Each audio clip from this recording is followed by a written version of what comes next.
Very good morning to you at home and to former Wales, Swansea and Everton defender Ashley Williams joins us, and European football expert Andy Brassell is in the studio as well. Great to have you both with us. Finally, it looks like there has been a breakthrough between Chelsea and Manchester United regarding a deal for Alejandro Garnacho. A deal is now closed with a compromise to be reached regarding the valuation. Ashley, it feels like now we can say, with 4 days to go in the window, that Alejandro Garnacho will probably be a Chelsea player. But given it's a World Cup year as well, he's been left out of the Argentina squad for the upcoming games. How much does Alejandro Garnacho need this move? Yeah, he's desperate. I think he's made that clear from the start. He wanted to go to Chelsea. That was his preferred team. It's a good move for Manchester United. Obviously, he's got no desire to play for Manchester United anymore. As you said, he needs to get back into that Argentina squad. So that's where he wants to go. So if this move does go ahead and he gets into that Chelsea club, it's now down to him. I think it's time for him to start showing what he can do regularly, week in, week out. And he's got no more excuses. He can't say he's unhappy because this is exactly what he wanted.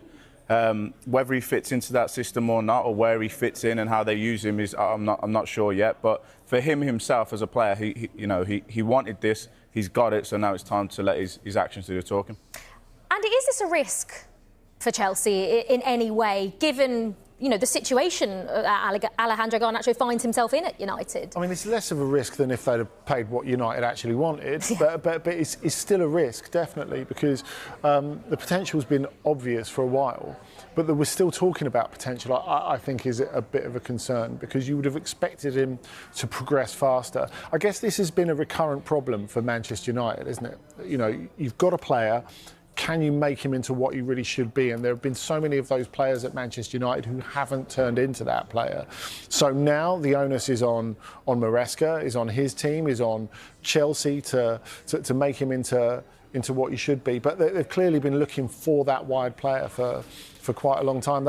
They didn't feel that Jadon Sancho was it, so they've gone with Garnacho instead. Yeah, it's interesting about Alejandro Garnacho, because like you say, you're not quite sure actually where he fits in, but there's a real opportunity there with Jamie Gittins, really the only rather recognised left winger.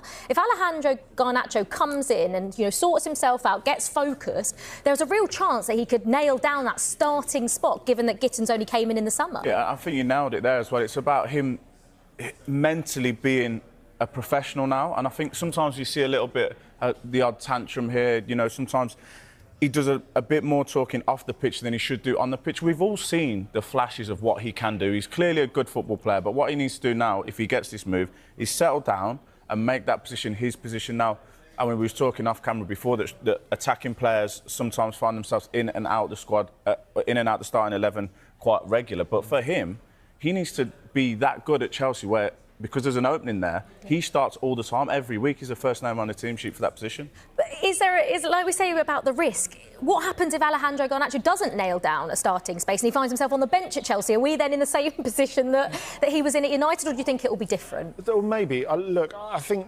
Maresca is pretty much... He demands players to give everything off the ball.